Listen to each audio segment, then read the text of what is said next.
Not very little, but they're... The big one's going back to the little ones. They all run back. Danger, There's danger. one flying. A flying turkey.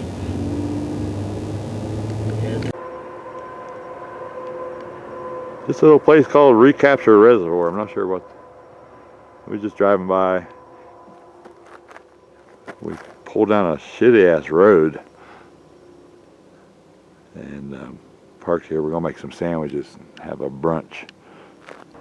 Well, we was right over there making our sandwiches, and then out here in the middle of nowhere on this damn chinky ass road, and right in the middle of making my sandwiches, a damn dumpster truck pulls in to empty that dumpster when he made us move. So I had to put all the sandwich stuff away. I can't believe this. He comes right in a spot like this. Anyway, we got our sandwiches made now. We moved over. He said we could move up here out of his way, and we're gonna get going. I got my sandwich here. Big old ham sandwich with Swiss cheese and mayo. That's a hung horse.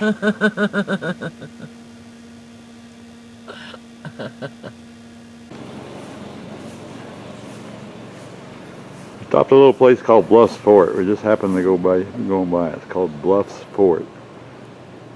It's supposed to be a historic port. The gift shop is in this big old building.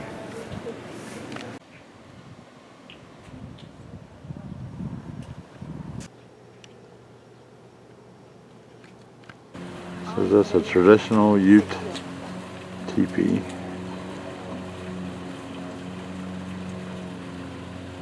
This is traditional Navajo home site. Big old mud pile. Go around, look at this.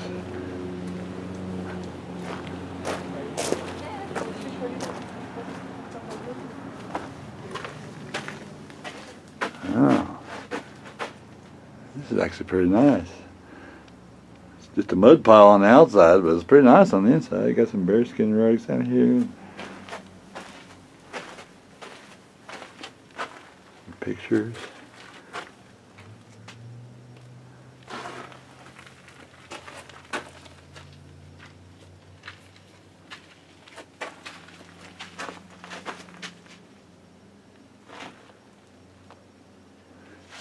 Weaving a rug. This must be the kitchen area. It's kind of neat, huh? What do you think? Let's go look at the teepee now. There's modern day home site.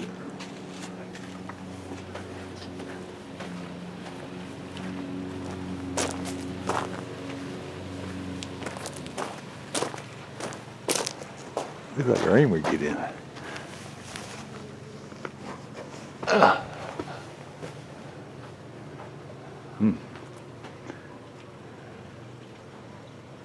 Does look like rain would get in.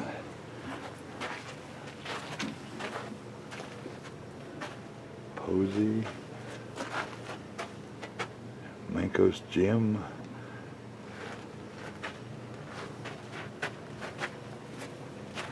What do we have here?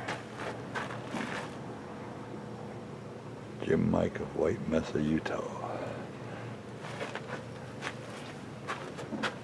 Tim Morris, wife and baby.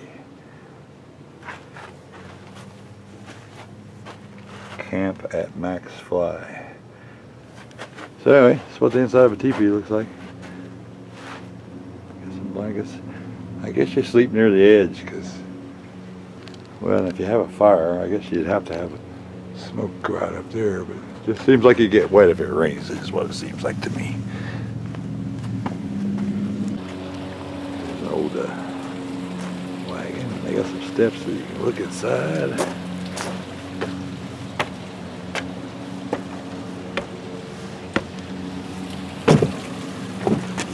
So you would sit up here and drive the horses. They got a barrel.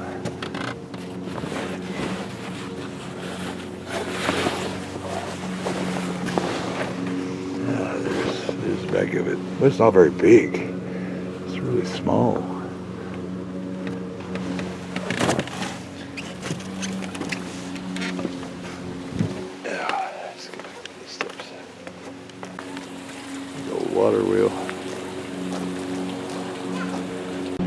This was the community co-op store in the 1920s, it says. A bank robber, Fred Starr, used a couple sticks of dynamite on the place, causing the death of Fred Starr.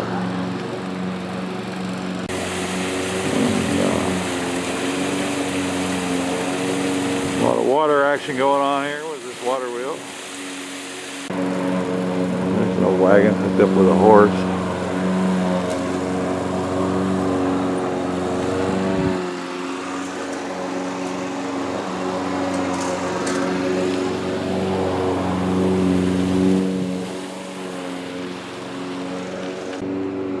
This is the butt house. Yep. There's the butt shop.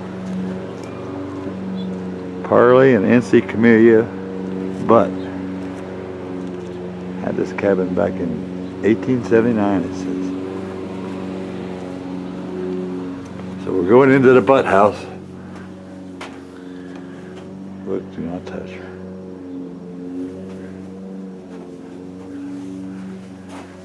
These people all look like butts to me.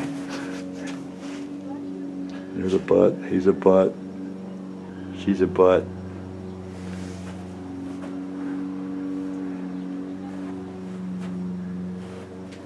My mom had an old sewing machine like that.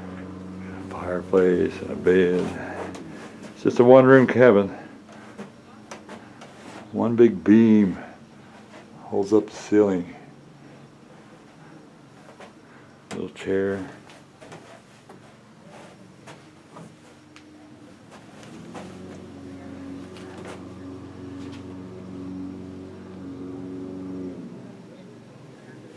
The children of Parley Butt. So I wasn't kidding, this is the Butt House. Harold and Elsie Butts.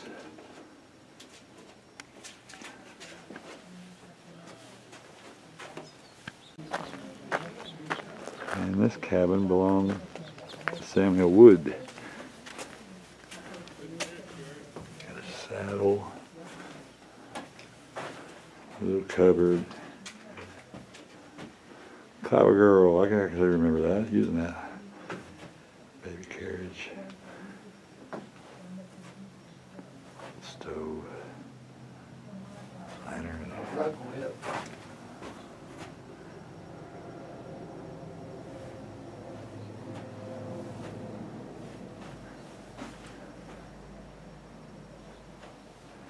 And here's some stuff about the Samuel Wood family, who lived in this cabin. Josephine Catherine Wood.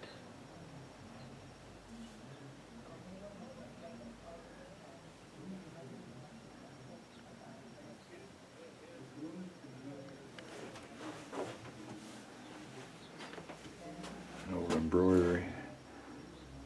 I forget what they called it? Sampler. Sampler, yeah. I'm trying to think what they called them.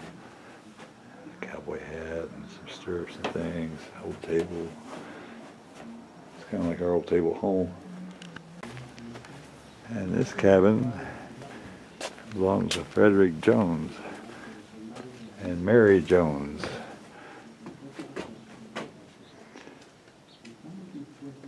Wash basin, bed. We got some comforters her grandmother made like that at home. Actually, we're using one in the camper. It's 20 years, 30 years old. 40. 40 years old? It's 40 years old. Man, 1978. She didn't want me to bring it, but I told her your grandma would want you to use it. 1976. Jones on their wedding day.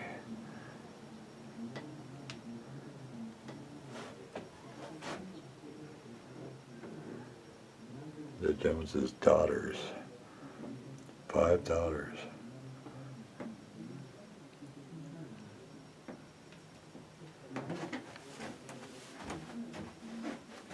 It's Granny. Another small sampler. Old rocker.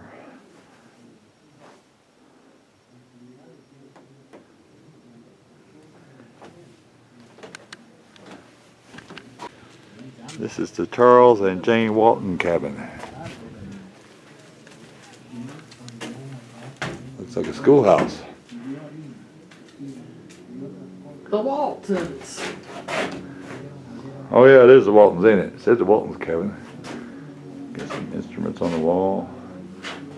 Old stove. Musical instruments. Abe Lincoln's rules of conduct. Better to maintain silence than be thought a fool than to speak and remove all doubt. That's a good one. I like The that. fact is the truth is your truest friend no matter what the circumstances. Leave nothing for tomorrow which can be done today. The way for a young man to rise is to improve himself every way he can, never suspecting that anybody wishes to hinder him. Quarrel not at all. No man resolved to make the most of himself can spare time for personal contention.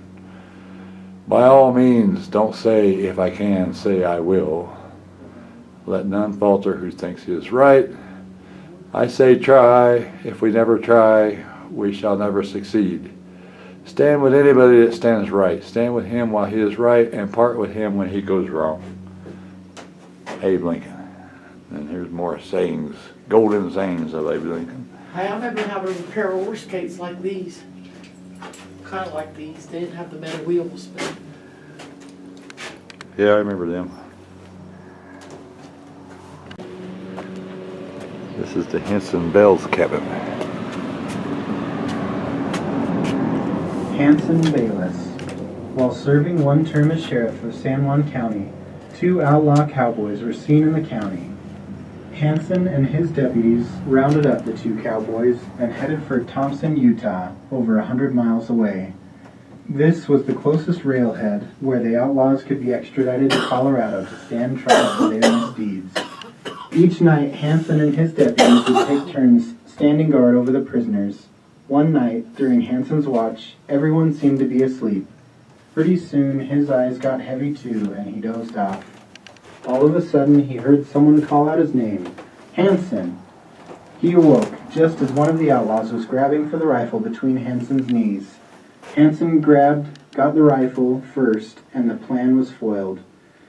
They finished their journey and handed the outlaw Good for over to the Hanson. authorities waiting in Thompson. Hanson reported the incident to his family and said that the voice that had awakened him had been I didn't see all the cabins got buttons. He was convinced his knowledge not to be alone. The Decker family cabin. Life in Bluff involved joy and sorrow. Some of the most joyous were the births, and death brought some of the saddest. 3 Decker brothers, Cornelius, James, and Nathaniel, came with their wives. Lord. James' wife, Anna, gave birth to the first baby born on the expedition, Lenora Deseret. Emma, Cornelius's wife, gave birth to the first baby born in Bluff. In 1901, diphtheria struck the family of James and Anna Marie Decker. Lynn, a son, died on the 15th of December. The coffin was not allowed in the meeting house for fear of spreading the disease. The next day, James and their daughter Gertrude, 14, passed away. Tiny little cabin, or tiny little wagon. Her friends and neighbors showed Jim Nelson family cabin. L'anziano vescovo di Bluff, James Nelson, stanco e curvo dalle fatiche, zoppicando,